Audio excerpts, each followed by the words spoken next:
रतन कुमार की रूपा किस्त नंबर 2। जबलपुर से सैकड़ों मील दूर जालंधर ज़िला के एक गांव में एक सिख लेफ्टिनेंट कर्नल कत्ल हो गया। उस कर्नल का नाम करम सिंह था। वो नई दिल्ली GHQ में मिलिट्री ऑपरेशंस की डायरेक्टोरेट में था। उसने अपने आप में यह तब्दीली पैदा की थी कि सिखों की तरह सिख नहीं रहा था। उसने सर के बाल कटवा कर छोटे करवा लिए थे और दाढ़ी भी कटवा डाली थी और रोज़ाना शेव करता था। पंजाब की ज़ुबान में ऐसे सिख को मुन्ना सिंह कहा जाता था, यानी वो सिख जिसने सर के बाल और दाढ़ी साफ़ करवा दी हो। बाल साफ़ करवा देना सिख मज़हब के बिल्कुल ख़िलाफ़ है। सिख मज़हब के अक़ीदों के मुताबिक मुन्ना सिख अपने मज़हब से ख़ारिज हो जाता है, लेकिन यह देखा गया है कि ये सिख इसे अपने मज़हब से ख़ारिज नहीं करते। लेफ्टिनेंट कर्नल करम सिंह ने अपने सर और चेहरे के बाल साफ़ करवा दिए तो पता चला कि वो तो अच्छा खासा खूबरू आदमी है। उसका रंग भी साफ़ था, फ़ौज में अपने काम में महारत रखता था और उसमें हर तरह की काबिलियत थी। अंग्रेज़ी भी बहुत अच्छी तरह बोलता था। इन्हीं वजूहात की बुना पर उसे GHQ के इतने अहम डायरेक्टोरेट में लिया गया था। वो 3 साल से GHQ में था। मैं वजह समझ गया कि उसने अपने बाल क्यों कटवा दिए थे। एक वजह तो ये थी कि GHQ में ज़्यादातर अंग्रेज़ और एंग्लो इंडियन ऑफिसर थे। कुछ तादाद मुसलमानों और हिंदुस्तानी ईसाइयों की भी थी। करम सिंह अपने हुलिये की वजह से अपने आप को अंग्रेज़ अफसरों में कमतर समझता होगा। अपना हुलिया दुरुस्त करने की दूसरी वजह भी कुछ ऐसी ही थी। इतना बड़ा अफसर होने की वजह से कर्नल करम सिंह को क्लबों में जाना होता था, जहां पहले तो सिर्फ अंग्रेज़ औरतें होती थीं, लेकिन अब हिंदुस्तानी अफसरों ने भी अपनी बीवियों को ले जाना शुरू कर दिया था। अमरीकी फ़ौज के अफसर भी जंग की वजह से आ गए थे। फ़ौज अब पहले जैसी दकियानूसी फ़ौज नहीं रही थी। जाहिर है कि करम सिंह ने औरतों में उठने बैठने के लिए अपने बाल कटवा दिए थे। चूँकि कर्नल करम सिंह के कत्ल की तफ्तीश भी कुछ अर्सा बाद मेरे सामने आई थी, इसलिए मैं तफ्तीश करने वाले थानेदार से मिला था। उसकी तफ्तीश का एक एक लफ्ज़ और एक कार्रवाई मेरे सामने आई थी। उसके मुताबिक करम सिंह अपनी छोटी बहन की शादी पर गांव गया था। रात को शादी का हंगामा था। सिर्फ ये पता चला कि कोई आदमी आया और करम सिंह के कान में कुछ कहा। करम सिंह उठा और कहीं चला गया। शादी के ढोल बाज रहे थे, आतिशबाजी भी चल रही थी। सिख पानी की तरह शराब पीते हैं। शादी के मौके पर तो सब पी कर बदमस्त हो गए थे। ये जहन में रखें कि बारात आई हुई थी और बारात ने रात वहीं गुजारनी थी, जो उस ज़माने का रिवाज था। चूँकि यह बड़ी ज़िम्मेदारी के ख़ानदान थे, इसलिए बारात भी बहुत बड़ी थी और कर्नल करम सिंह के अपने मेहमानों की तादाद भी बहुत ज़्यादा थी। यूँ समझ लें कि 3-4 गांव एक गांव में इकट्ठे हो गए थे। आतिशबाजी के गोलों के धमाकों में एक ऐसा धमाका सुनाई दिया जिसकी तरफ किसी ने भी ध्यान न दिया। उसे भी खुशी का धमाका समझा गया होगा। हालांकि ये धमाका शादी के शोर-ओ-गुल से 2.5-3 फरलांग दूर हुआ था। गांव में धमाके सिर्फ आतिशबाजी के नहीं थे, बल्कि 4-5 आदमियों के पास 2 नाली बंदूकें थीं। थोड़े थोड़े वक्फे के बाद वो हवा में 1-2 कारतूस फायर करते थे। इस इलाके का थानेदार भी शादी में मदऊ था। ऐसे पाकिस्तानी कम ही रह गए हैं जिन्होंने देहाती सिखों की शादी के मंजर देखे थे। मैंने शराब का तो जिक्र किया है। उनकी औरतें भी मर्दों में आकर भंगड़ा डालती थीं और बड़े नंगे गाने गाया करती थीं। मर्दों के साथ बड़ी बेहुदा छेड़छाड़ भी करती थीं। मर्द भी सिख ही होते थे। जवाब में वो और ज़्यादा नंगे हो जाते थे। मुख्तसर ये कि इस किस्म के मौक़ों पर ख़ुसूसन रात के वक्त शराब की बदौलत उनमें अपनी और पराई बीवी में कोई तमीज़ नहीं रहती थी। कर्नल करम सिंह की बहन की शादी पर भी यही कुछ हो रहा था, लेकिन हुआ यूँ कि करम सिंह को कोई बुला कर ले गया, फिर वो वापस न आया। किसी ने देखा ही नहीं कि वो इनमें मौजूद भी है या नहीं। रात के आखिरी पहर जब बेशतर मेहमान और बाराती शराब पी कर बेसुध हुए और बेहोश हो चुके थे, एक मुसलमान या हिंदू दौड़ा आया। उसे करम सिंह के घर का कोई आदमी होश में नज़र नहीं आ रहा था जिसे वो इतला देता। आखिर उसने घर की औरतों को बताया कि गांव के बाहर खेतों में कर्नल करम सिंह की लाश पड़ी हुई है। औरतों में खुलबली मच गई। वो अपने आदमियों को झंझोड़ने और जगाने लगी। थानेदार जो मदऊ था वो कभी का जा चुका था। जिस आदमी के भी कान में ये बात पड़ी कि कर्नल करम सिंह मारा गया है, वो होश में आ गया। वहाँ से थाना बमुश्किल 1 मील दूर एक और गांव में था। थानेदार एक हिंदू राजपूत था। इतला मिलने पर वो अपना साथ लिए वहाँ पहुँच गया जहाँ लाश पड़ी हुई थी। थानेदार ने देखा कि मकतूल के सीने में एक गोली लगी थी जो पीठ से निकल गई थी। यह मालूम करना मुमकिन नहीं था कि गोली राइफल की थी या रिवाल्वर की। बहरहाल ये 12 बोर की गोली नहीं थी। मैंने 12 बोर का जिक्र इसलिए किया है कि देहात में उस वक्त ज़्यादातर یہی بندوقیں ہوا کرتی تھیں جن سے شکار کھیلا جاتا تھا۔ لاش 2 کھیتوں کے درمیان مینڈ پر پڑی تھی۔ مینڈ کی مٹی کچی نہیں تھی، یعنی وہاں دھول نہیں تھی، اس لیے کھرا نہ مل سکا۔ اب واقعاتی شہادت پر ہی بھروسہ کرنا تھا۔ یہ علاقہ قتل اور ڈکیتی کی وارداتوں میں بہت شہرت رکھتا تھا۔ وہاں سکھوں کی وہ نسل بھی پائی جاتی تھی جنہیں جانگلی سکھ کہا جاتا تھا۔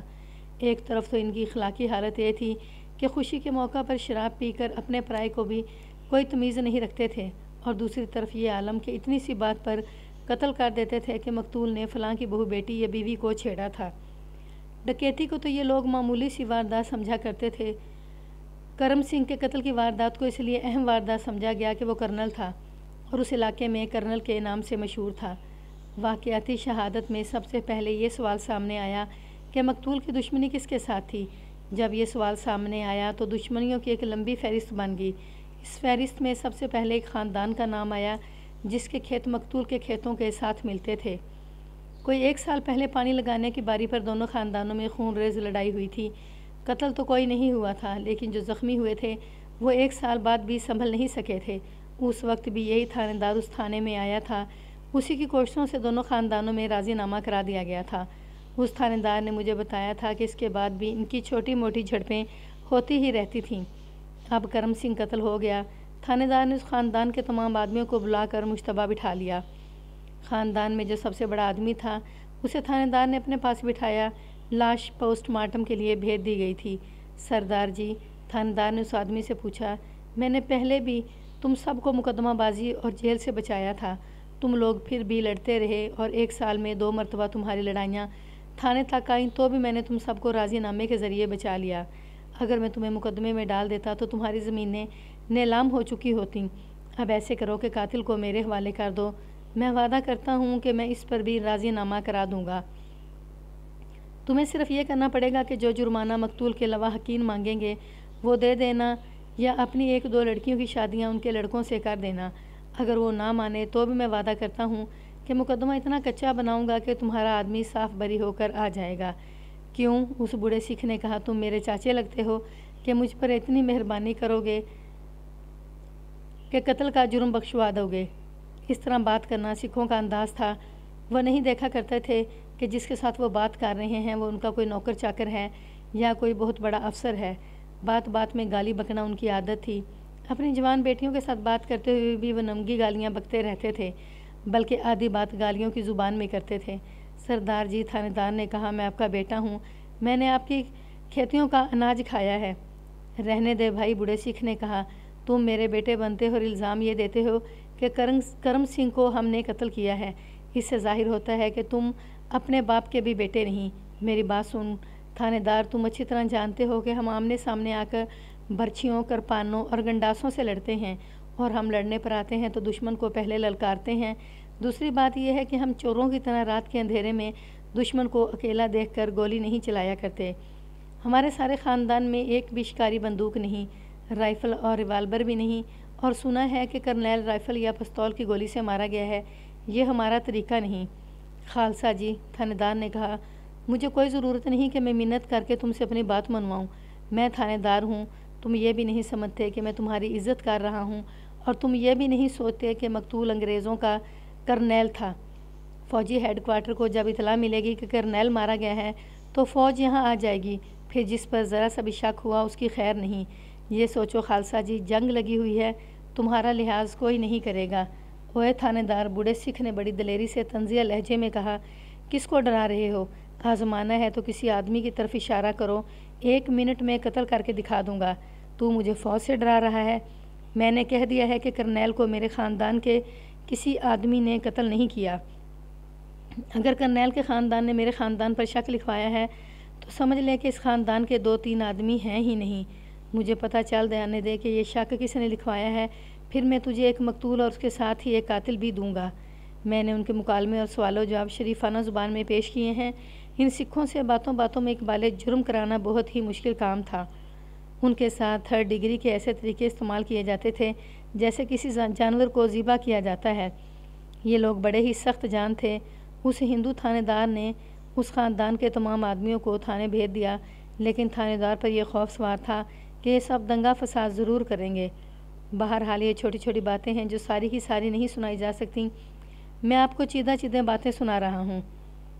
थानेदार ये समझता था कि उसने इन सब को थाने में भेज दिया है, लेकिन थोड़ी देर बाद वही बूढ़ा सिख जिसे उसने अपने पास बिठाया था वापस आ गया। ये ख्याल रहे कि थानेदार गांव में ही बैठ गया था। मेरी बात पर ध्यान कर थानेदार। बूढ़े सिख ने इस तरह बात की जैसे थानेदार नादान सा बच्चा था। उसने कहा, तू तो हमारे पीछे पड़ गया है, बंतों के यारों को पकड़। बंतों कौन? यही जिसकी रात को बारात आई हुई थी। सिख ने कहा, तूने देखी नहीं? बड़ी शक्लदार लड़की है, जितनी अच्छी शक्ल है उतने ही बुरे उसके करतूत हैं। हो सरदार जी, हिंदू थानेदार ने हंसकर कहा, क्या बात करते हो? यहाँ करतूत किसके अच्छे हैं? पूरी बात सुन ले, बूढ़े सिख ने कहा।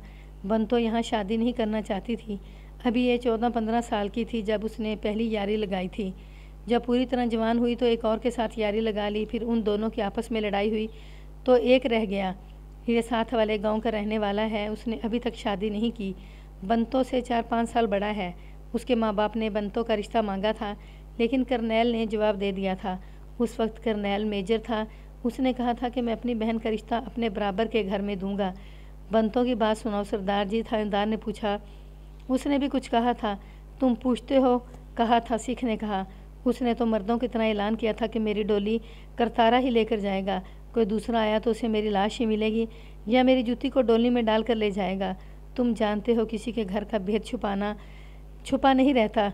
ये रिश्ता तय हुआ। ये जिस तरह बारात आई हुई है तो बंतों ने फिर यही अल्फाज कहे थे। इधर करतारा कहता फिरता था कि करनैल कोई खून करा देगा।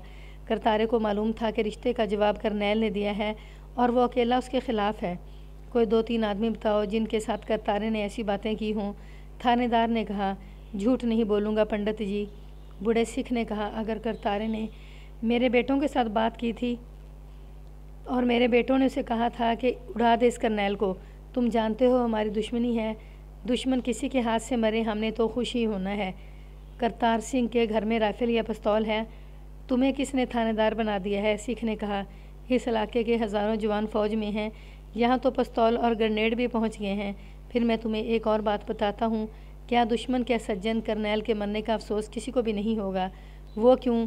वो इसलिए कि ये सिख तो रहा ही नहीं था। बूढ़े सिख ने कहा, यह तो मोना हो गया था, इसका तो कोई मज़हब ही नहीं था।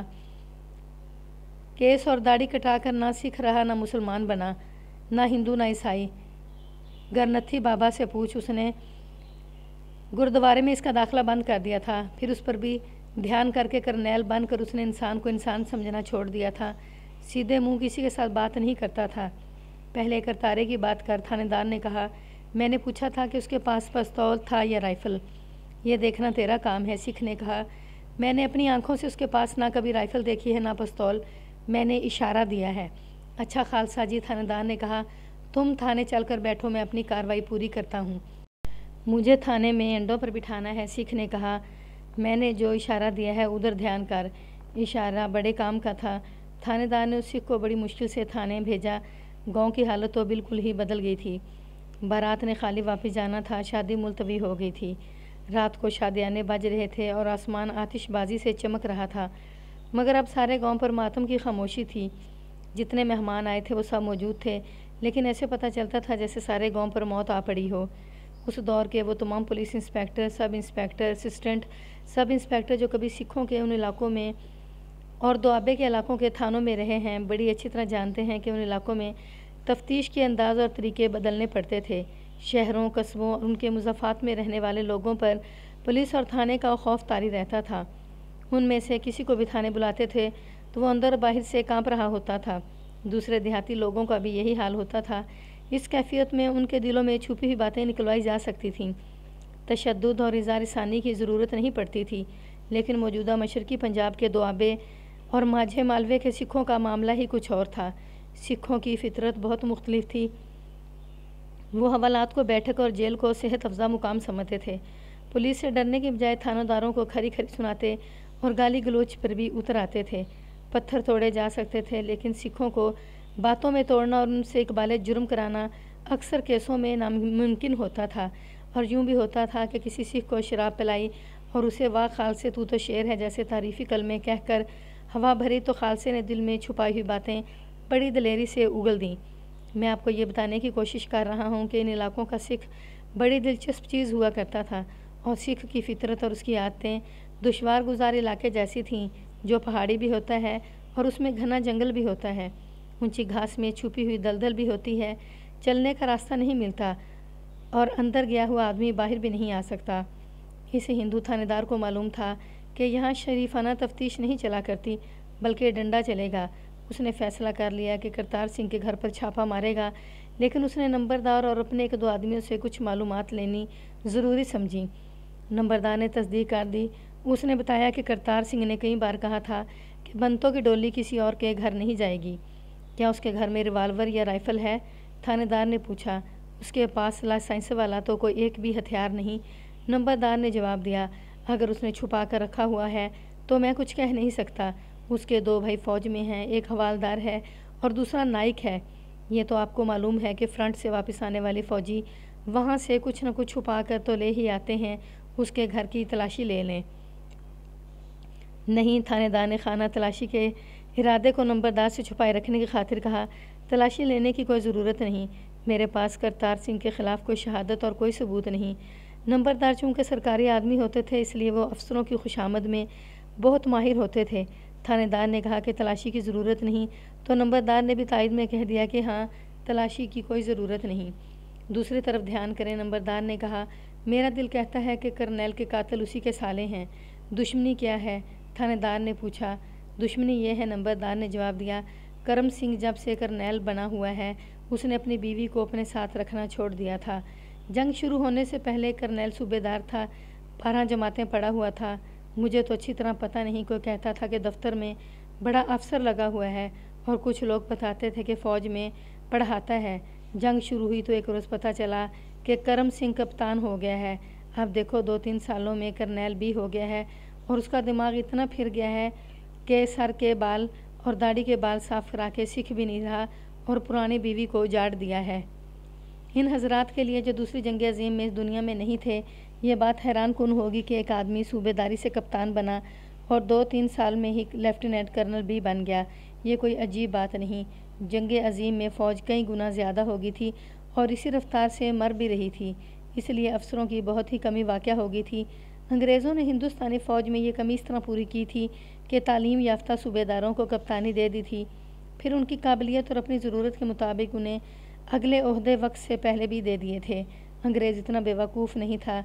उसने ये फ़ैसला पहले ही कर लिया था कि जंग ख़त्म होने के बाद इन सब को रिटायर कर देगा और ये ओहदे इसी अंदाज से दिए गए थे कि उन्हें जंग ख़त्म होते ही पहले या पहले से ज़्यादा दूसरे ओहदे तक वापस आ जाना है। करम सिंह को भी इसी तरह तरक्की मिली थी। वो दरअसल एजुकेशन कोर का था और एक इन्फेंट्री बटालियन में एजुकेशन के शोबे में था। ये भी मालूम हुआ था कि काबिल और ज़हीन आदमी था। GHQ से पता चला था कि काबिलियत के लिहाज से और इसी वजह से वो अंग्रेज़ अफसरों में ख़ासा मकबूल था। उस ज़माने में मैट्रिक खासी ज़्यादा तालीम समझी जाती थी। जांगली इलाके के एक सिख का FA पास होना एक सबूत था कि उसमें खसूसी जहानत थी, लेकिन वो सिख ही था। करनैली ने उसका दिमाग ख़राब कर दिया था।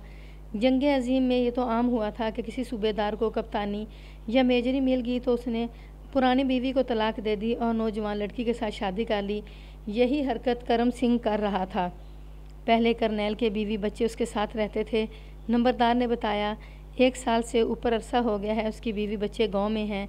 उस दौरान बीवी अपने बच्चों को साथ लेकर खुद ही उसके पास दिल्ली चली गई थी, लेकिन दूसरे ही रोज़ वापस आ गई थी। वो रोती भी थी और गालियाँ भी बकती थी। पता चला कि करनैल ने उसे इस बहाने से वापस भेज दिया है कि बाल बच्चों के लिए सरकारी मकान नहीं मिलते। बीवी ने कहा कि बाहर किराए के मकान पर ले लो। करनैल ये भी नहीं माना, बल्कि उल्टा बीवी को बेइज्जत करके गाड़ी पर चढ़ा दिया। 2-3 महीनों बाद करनैल का एक साला दिल्ली गया तो वो भी करनैल से बेइज्जती करा के वापस आ गया। इसके बाद करनैल का ससुर गया, जो बहुत ही बूढ़ा आदमी है। जब वो वापस आया तो उसने गांव में खड़े होकर कहा कि करनैल की ज़िंदगी के दिन थोड़े ही रह गए हैं। पता ये चला कि करनैल ने बूढ़े की बहुत बेइज्जती की और उससे कहा कि तुम लोग इस तरह मेरे पास दौड़े ना चले आया करो। मैं यहाँ बड़ा अफसर लगा हुआ हूँ और तुम लोग बिल्कुल जांगली हो। करनैल के ससुर ने ये खबर सुनाई कि करनैल मोना हो गया है। इसके बाद करनैल का ससुर, उसके दोनों साले और बीवी भी यही कहते रहे कि करनैल को ज़िंदा नहीं छोड़ेंगे। क्या इससे पहले भी करनैल गाँव आया था? थानेदार ने पूछा। आया था, नंबरदार ने जवाब दिया। ہم تو اسے دیکھ کر حیران رہ گئے تھے۔ اس کے اپنے رشتہ داروں کے سوا کسی اور نے اس کے ساتھ ہاتھ بھی نہیں ملایا تھا۔ گردوارے میں گیا تو گرنتھی نے اسے باہر نکال دیا۔ وہ 2 دن رہا، ذرا سی دیر کے لیے بھی اپنے سسرال نہیں گیا، پھر وہ واپس چلا گیا۔ اس کا مطلب یہ تھا کہ اس نے اپنے بیوی بچوں کے ساتھ تعلق توڑ لیا تھا۔ میرا دل یہ کہتا ہے کہ کرنیل کے قاتل اس کے سالے ہیں۔ انہوں نے قتل تو کرنا ہی تھا 1 سالہ، اور پھر سسر اس کے پاس گئے تو اس نے ان کی او بھگت کرنے کی بجائے بے عزتی کر کے باہر نکال دیا۔ تھانے دار نے گاؤں کے 2-3 معزز بزرگوں کو بلایا اور ان سے کرم سنگھ کے متعلق پوچھا۔ انہوں نے بھی وہی باتیں بتائیں جو نمبردار بتا چکا تھا، بلکہ کچھ زیادہ ہی بتائیں۔ اس سے تھانے دار اس نتیجے پر پہنچا کہ قتل کی وجہ موجود ہے، اور وجہ یہی ہو سکتی ہے۔ اس نے کرم سنگھ کے سسر سالوں اور اس کی بیوی کو بلا کر بٹھا لیا۔ پہلے اس نے اس کی بیوی کو بلایا۔ وہ ادھیڑ عمر عورت تھی۔ تھانے دار نے خاص طور پر دیکھا کہ اس عورت کی آنکھیں خشک تھیں اور چہرے پر ماتم کا ہلکا سا بھی تاثر نہیں تھا۔ تمہارے خاوند کے مرنے کا بہت افسوس ہے، تھانے دار نے کہا۔ تجھے ہوگا، اس نے کہا، میری تو جوتی کو بھی افسوس نہیں۔ یہ سال پہلے مر جاتا تو اور اچھا ہوتا۔ افسوس تو ہوتا ہی ہے سردارنی، تھانے دار نے بناوٹی افسوس کا اظہار کرتے ہوئے کہا۔ بیچارہ بہن کی شادی کرنے آیا تھا۔ شادی کرنے نہیں، مقتول کی بیوہ نے جل کر کہا، وہ مرنے آیا تھا۔ شادی کیسی؟ اس کی یہ بہن کئی شادیاں کر چکی تھی، اب اس نے ڈولی میں بیٹھنا تھا۔ تمہارا کیا خیال ہے؟ تھانے دار نے پوچھا۔ کرنیل کا قاتل کون ہے؟ یہ بھی کوئی پوچھنے والی بات ہے، اس نے کہا۔ اسے اپنی سگی بہن نے قتل کروایا ہے۔ بہن نے سارے گاؤں کو سنایا تھا کہ وہ کرتارے کے گھر جائے گی، اور اگر اس کے ساتھ زبردستی کی گئی تو زبردستی کرنے والا زندہ نہیں رہے گا۔ بہن نے کرنیل کو کرتارے سے مروا دیا ہے۔ تھانے دار کو یہ بھی بتایا گیا تھا کہ کرم سنگھ باہر مہمانوں میں تھا جب ایک آدمی جس نے اپنے سر پر چادر لے رکھی تھی اس کے پاس آیا اور اس کے کان میں کچھ کہا۔ وہ آدمی چلا گیا تھا اور کرم سنگھ 2-4 منٹ بعد اس کے پیچھے گیا تھا۔ صرف 2 آدمیوں نے اس آدمی کو دیکھا تھا۔ دونوں سے تھانے دار نے پوچھا تھا اور دونوں نے یہ کہا تھا کہ انہیں کوئی شک نہیں ہوا تھا، اس لیے انہوں نے اس آدمی کو اچھی طرح نہیں دیکھا تھا۔ اس کا آدھا چہرہ چادر میں چھپا ہوا تھا۔ اس عورت یعنی مقتول کی بیوی سے یہ توقع نہیں رکھی جا سکتی تھی کہ وہ فوراً بتا دیتی کہ اس کے خاوند کو اس کے بھائیوں نے گولی ماری ہے۔ اس نے تو انکار کرنا ہی تھا اور پولیس کی توجہ کسی اور طرف کرنی تھی۔ اس کے دل میں چھپے ہوئے بھید کی مشق لینا تھانے دار کی عقل، ذہانت اور تجربے کا کام تھا۔ اس نے اس عورت کے ساتھ سوال و جواب کا سلسلہ شروع کر دیا۔ اس نے مجھے صاف کہہ دیا تھا کہ میرا تیرا تعلق ختم ہے۔ کرم سنگھ کی بیوی نے کہا۔ وہ کہتا تھا کہ صوبے داری تک تو ٹھیک تھا، لیکن کرنیل بن کر میں جنگلی عورت کو اپنے ساتھ نہیں رکھ سکتا۔ اس نے کہا تھا کہ مجھ سے زمین لے لو، جتنی کہو گی اتنی تمہارے نام کر دوں گا۔ میں نے کہا تھا کہ تم نے میری قیمت بہت تھوڑی لگائی ہے، مجھے زمین کا اور پیسے کا لالچ نہیں۔ میں کہتی ہوں کہ یہ میرا اور میرے بچوں کا گھر ہے، مجھے 2 وقت روٹی دے دیا کرو، گھر کو نہ اجاڑو۔ کرنیل نے یہ سمجھ لیا کہ میں اس کے قدموں میں لیٹ گئی ہوں۔ اس نے میری بے عزتی کر ڈالی اور زبردستی گاڑی پر چڑھا کر واپس بھیج دیا۔ اس عورت نے جو بیان دیا وہ نمبردار کے بیان کی تصدیق تھی۔ اس نے کچھ بھی نہ چھپایا۔ وہ کرنیل کو گالیاں دیتی بولتی جاتی تھی۔ اس نے ذرا سا بھی شک نہ کیا کہ تھانے دار اس پر یا اس کے بھائیوں پر قتل کا شک کر رہا ہے۔ اس کی باتیں کوئی بچہ سنتا تو وہ بھی کہتا کہ اپنے خامد کو اسی نے گولی ماری ہے۔